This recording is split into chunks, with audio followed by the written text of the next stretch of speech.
अगली खबर का रुख करेंगे, जहां छत्तीसगढ़ में दो अलग अलग जगहों पर मुठभेड़ में सुरक्षा बलों ने 14 नक्सलियों को मार गिराया है। सुकमा के किस्टाराम इलाके में 12 और बीजापुर में 2 नक्सली मारे गए हैं। बीजापुर और सुकमा में मारे गए नक्सलियों के शव और हथियार बरामद कर लिए गए हैं। इलाके में सर्च ऑपरेशन जारी है और दोनों ओर से रुक रुक कर फायरिंग हो रही है। बीजापुर में माओवादियों की मौजूदगी की इनपुट मिलने के बाद सुरक्षा बलों ने अभियान शुरू किया है। डीआरजी की टीम नक्सल विरोधी ऑपरेशन पर निकली थी।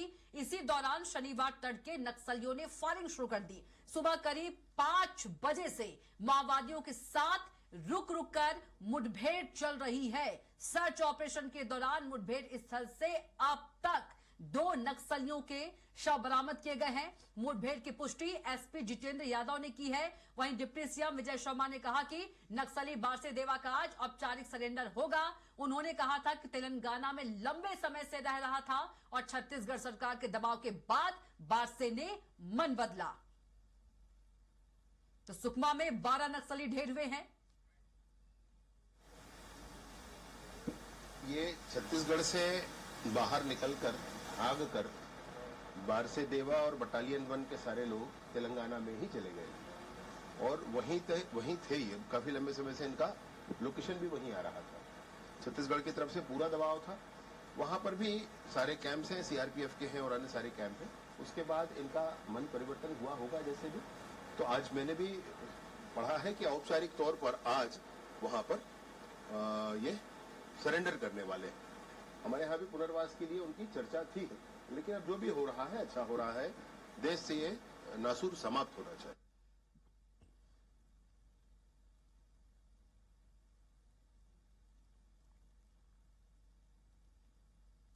तो बता दें कि सुकमा में 12 नक्सली ढेर हुए हैं। तो नक्सलियों पर बड़ी कार्रवाई। बता दें कि बीजापुर में 2 नक्सली को हमारे जवानों ने मार गिराया है। एसपी जितेंद्र यादव ने पुष्टि की है। तो नक्सलियों पर बड़ी कार्रवाई आपको बता रहे हैं। 14 नक्सलियों को ढेर किया है जवानों ने। सुकमा में 12 और बीजापुर में 2, 14 नक्सलियों को ढेर किया है जवानों ने। तो नक्सलियों पर बड़ी कार्रवाई है ये।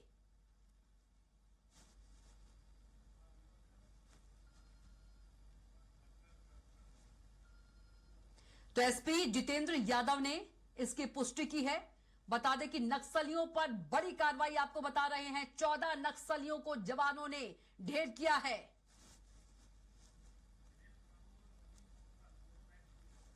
और इसी खबर पर ज्यादा जानकारी के साथ रायपुर से दिलीप साहू और अंबिकापुर से, बीजापुर से नवीन मोरला हमारे साथ जुड़ गए। सबसे पहले नवीन का रुख करेंगे। नवीन, 14 नक्सलियों को हमारे जवानों ने ढेर किया है और कहा जा सकता है कि नक्सलियों पर बड़ी कार्रवाई। 31 मार्च तक नक्सल मुक्त करना है छत्तीसगढ़। जानकारी दीजिए, अपडेट दीजिए। जी बिल्कुल, मैं आपको बता दूं कविता कि लगातार मुठभेड़ें चल रही, आत्महत्या भी हो रहा है। इसी के चलते जो सुरक्षा बलों को इनपुट मिली थी कि जंगलों में माओवादियों के छिपे होने की सूचना मिली थी। इसके बाद ऑपरेशन को लॉन्च किया गया। लगभग 5 बजे के तकरीबन से फायरिंग मुठभेड़ चालू हुई, जिसमें सुरक्षा बलों ने 2 माओवादियों को मार गिराया।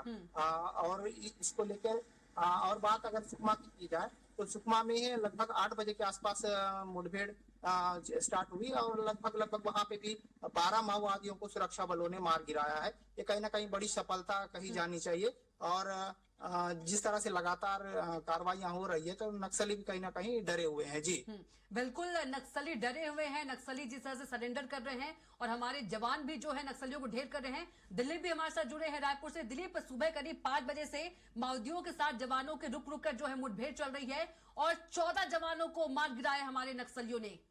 जानकारी दीजिए।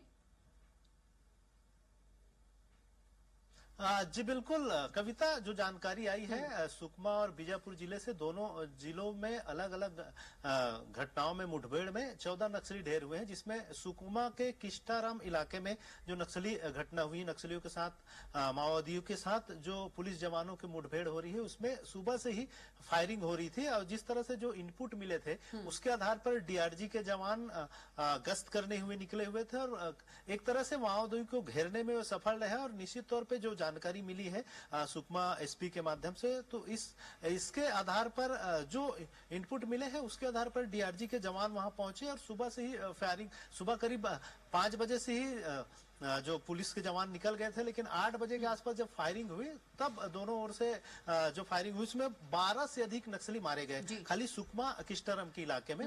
और मुठभेड़ की घटना अभी भी जारी है, छुटपुट फायरिंग हो रही है, इस तरह की जानकारी मिली। हालांकि जो 12 माओवादी मारे गए उनको सभी के जो शव है वो बरामद कर लिए गए हैं, सभी से हथियार भी बरामद किए गए हैं, जिसमें AK-47, इंसास और जो मशीन गन है वो भी शामिल है। तो इस तरह से बड़े हथियार, आधुनिक हथियार भी माओवादी की ओर से बरामद किए गए हैं। तो निश्चित तौर पर इसमें किसी बड़े माओवादी के मारे जाने की भी आशंका जाहिर की जा रही है, क्योंकि AK-47 और इंसास जैसे राइफल का इस्तेमाल जो नक्सलियों के बड़े लीडर्स होते हैं, कमांडर स्तर के या फिर एरिया कमेटी मेंबर हो या सेंट्रल जोन कमेटी मेंबर हो या फिर सीसी मेंबर हो, इस तरह के जो मेंबर्स होते हैं उनके पास ही बड़े हथियार होते हैं आमतौर पर। तो निश्चित तौर पर एक बड़ी सफलता मिली है।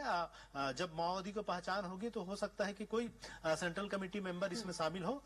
जैसे बता दें कविता, हाल ही में 8 दिन पहले एक और गरियाबंद क्षेत्र में ही एक मुठभेड़ हुआ था, जिसमें सेंट्रल कमेटी मेंबर गणेश मारे गए थे। गणेश नाम के जो माओवादी है सेंट्रल कमेटी मेंबर से इनके, वो भी मारे गए थे। तो निश्चित तौर पर लगातार पुलिस जवानों को सफलता मिल रही है।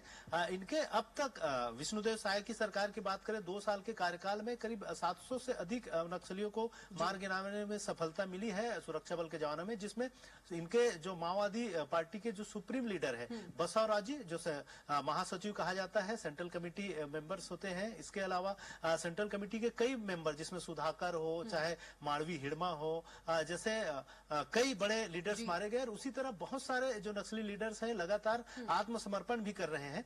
1200 से अधिक नक्सलियों ने अब तक आत्मसमर्पण कर लिया है और एक ही साथ जगदलपुर में 200 नक्सलियों ने आत्मसमर्पण किए थे, जिसमें जो सेंट्रल कमेटी के मेंबर और प्रवक्ता रूपेश के नेतृत्व में यहाँ आत्मसमर्पण हुआ था। इसके अलावा गढ़चिरौली में भी जो इनके बड़े लीडर है सोनू, सेंट्रल कमेटी मेंबर, उनके नेतृत्व में 160 लोगों ने आत्मसमर्पण किया था।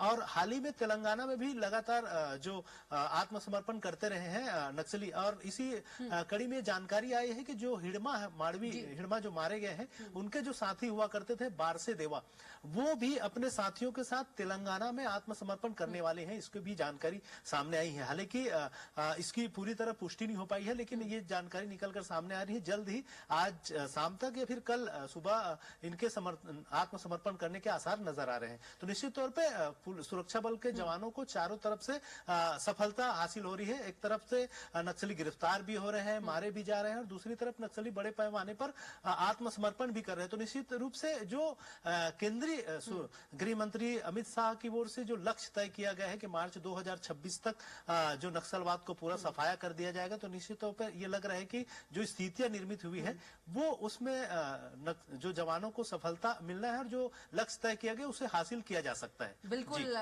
सफलता के ही करीब है छत्तीसगढ़ सरकार। दिलीप, आपका बहुत धन्यवाद और नवीन, आपका बहुत धन्यवाद।